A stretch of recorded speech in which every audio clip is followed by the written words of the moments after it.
Hello and welcome to this up close and personal on the warrior poses 1, 2 and 3, all of which you may well have come across. They all form a key and core part of a yoga practice, and they're great transitional poses. Warrior 2 in particular is my absolute fave, but I'm here to do a sort of mini masterclass on each one so that you can go back to your practice with a little more ease and confidence and knowledge, because all three of those are really super helpful and very powerful to have. So here goes. We are going to just come into a downward dog. This is the first of the day. And do stretch out the old hamstrings, so bending one leg, or straightening rather, and bending one leg and then the other, extending away from the wrists.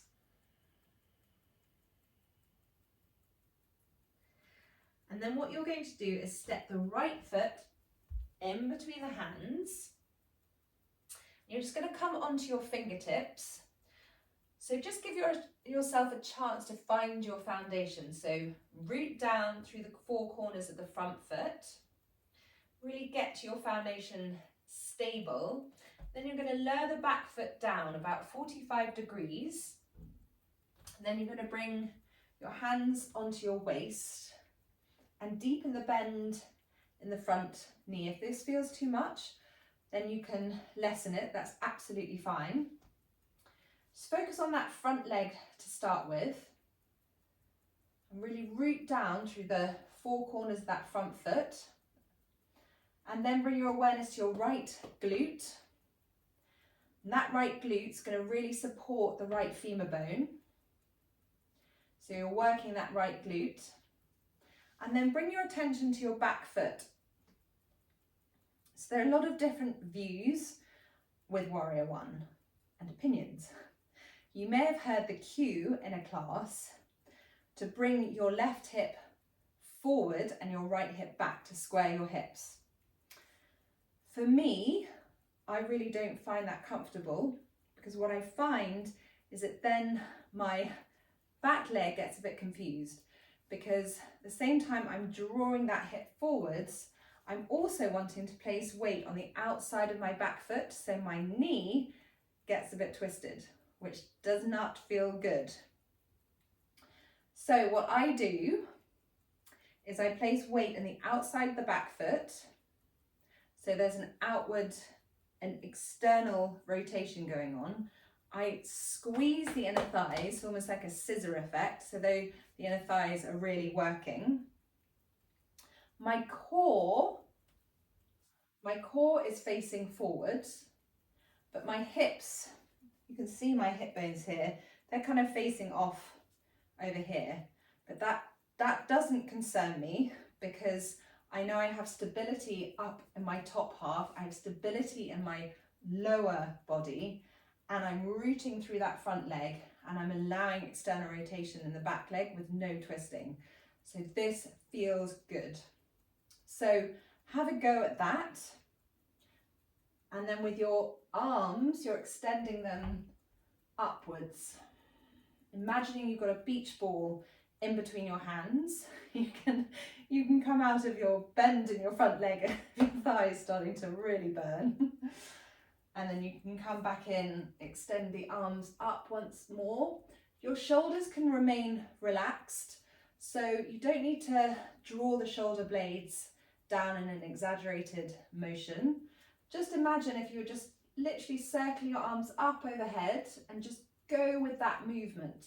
So you don't want your shoulders to be up by your ears, but just keep them relaxed and go with a natural flow. And then really activate the hands. Bend again into the front knee, tuck the tailbone under and draw up through the core. So you're zipping up the core.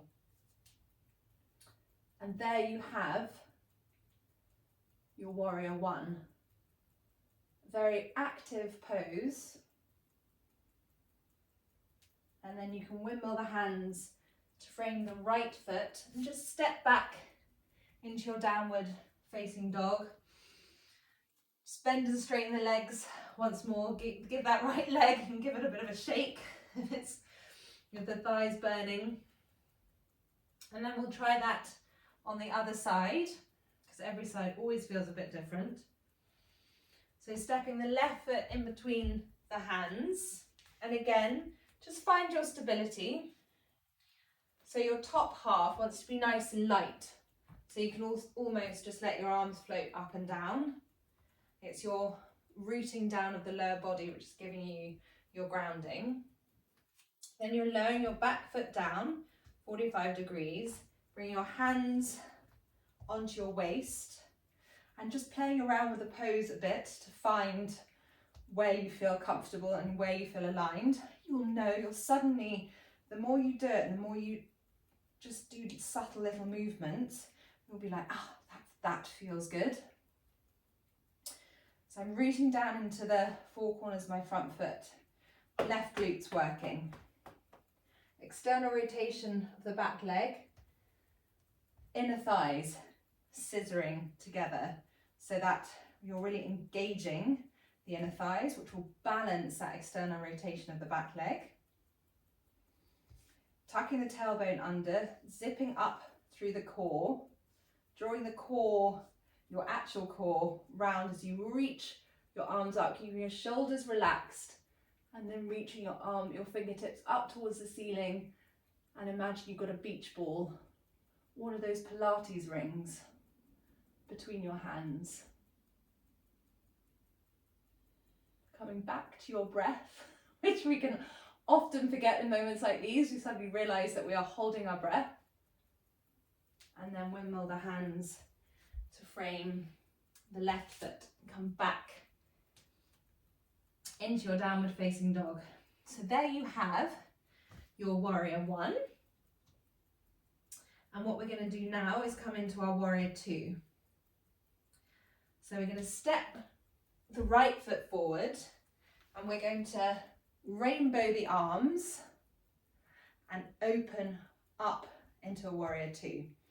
So things to be aware of and to consider is what can happen. We can get a naughty knee, which I always have to watch out for, because that knee can be quite naughty, and what it does is it collapses inwards. So we want to make sure that that leg is out. Again, rooting down through that front foot.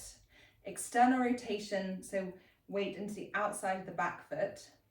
And what can happen sometimes is we think we're centered and actually we're extending forward. So coming back up to a centered position, you can visualize, imagine a beam of light from the ground all the way up and beyond. And our upper body feels nice and light. And then as our arms extend, I always imagine this almost light or electricity coming through the crown of my head and out. And it's a really powerful sensation. So from fingertips to fingertips. You can take your gaze backwards, just across your back fingertips.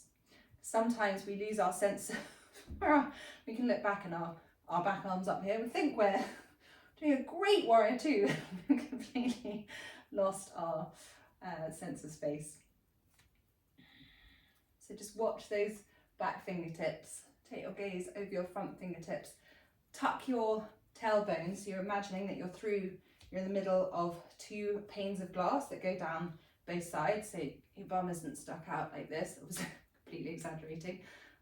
Tuck it under, draw up through the core. Again, those inner thighs working, and just really enjoying that expansive feeling that warrior two gives you. And then what you can do is bring your front toes in, and then we'll just turn to the other side to do warrior two this time. Nice easy transition. So we can just straighten the legs, take a bit of a breather, and then bend that front knee And just notice, you'll know it instinctively whether your knee is a bit of a naughty knee or not. Not everyone's are, it depends how you're built mechanically. So just notice when you naturally bend your knee where it tries to go to you. If you look away, whether it's snuck inwards. This is what mine does. I'm like, oh, hello, no, out you go. And then bend that front knee. Extend the arm. So you've extended that front arm. Check on the back arm. Check that you're not leaning forward. Think of your inner thighs really working, enjoying that external rotation of the back leg, bend in the front leg, between the two panes of glass, shoulders relaxed, not like this, just relaxed. So it's relaxed and energized. It's that relaxed activation that we were talking about with the root to rise as well. From when you go just a slump position, like very subtle changes in intentional thinking and feeling makes such a difference and completely transforms a pose to where every bit of you and every muscle is working and is activated, but it's not clenched. So you're not creating a lot of tension in the body. It can actually feel very freeing. So there you have your warrior two. So you can windmill the hands to frame the left foot. Come back into your downward facing dog. And just take a breather. Bend the knees. Give your lower back some space. Take a nice deep inhale in through the nose and exhale out. As we prepare for our warrior three. So, what we're going to do is we're going to step the right foot forward. Come onto our fingertips, bring our hands onto our waist. So coming into crescent lunge. So tucking the tailbone under, inhaling the arms up.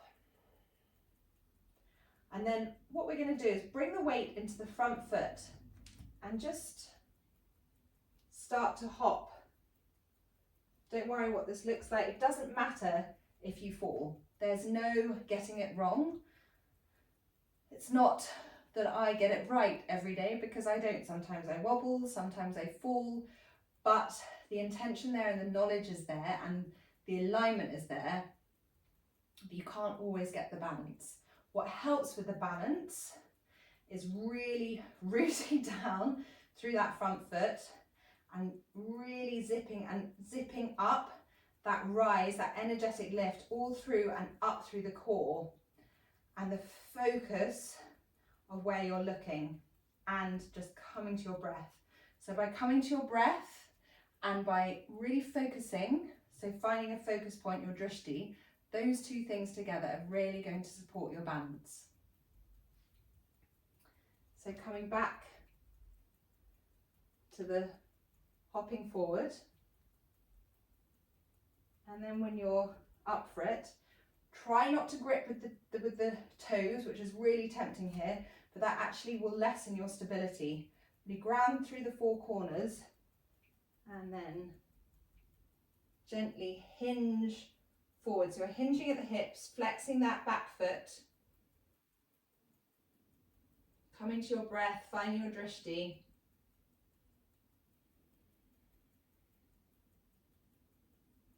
And then releasing your hands down to the mat and bringing your left foot down.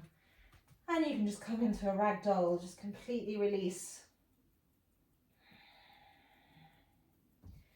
Release your hands down. Slowly roll all the way up. So by this point, your thighs, your legs are going to definitely know that you've been doing some warrior poses.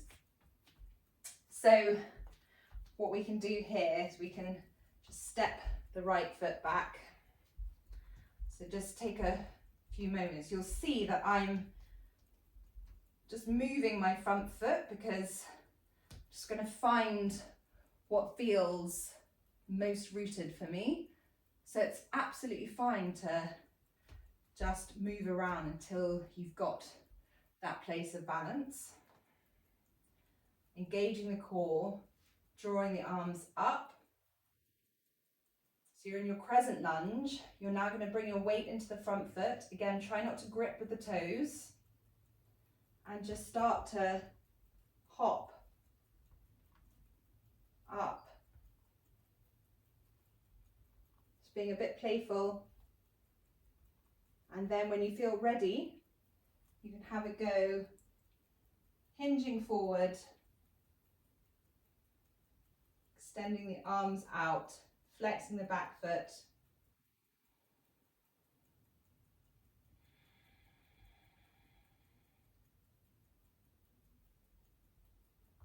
And then you can either come back into your crescent lunge, windmill the hands, or you can just bring the right foot back down next to the left, and again, come back into your Uttanasana, your ragdoll. Then place the hands onto the mat, step back into your high plank, lower your knees, and come down into child's pose. And just welcome to the mat. And just take a lovely deep inhale and exhale fully out.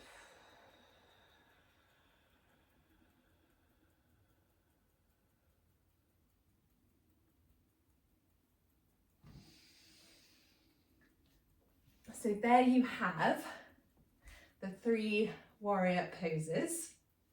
And with warrior 3, if all you're doing to start with is just that hopping forward, that's brilliant. If it's you're managing to hinge forward a bit, but you feel as though all you're doing is going from here to here, that is absolutely fine. Over time, you can build your confidence. If you just want to give it a go and you hop and you hinge forward, you lose your balance, doesn't matter at all. It's all about having a go. But I hope you feel a little bit more confident. Now you've got a few tips and cues that you can hold with you when you dip into some of the classes. Thank you for joining me, and I will see you soon.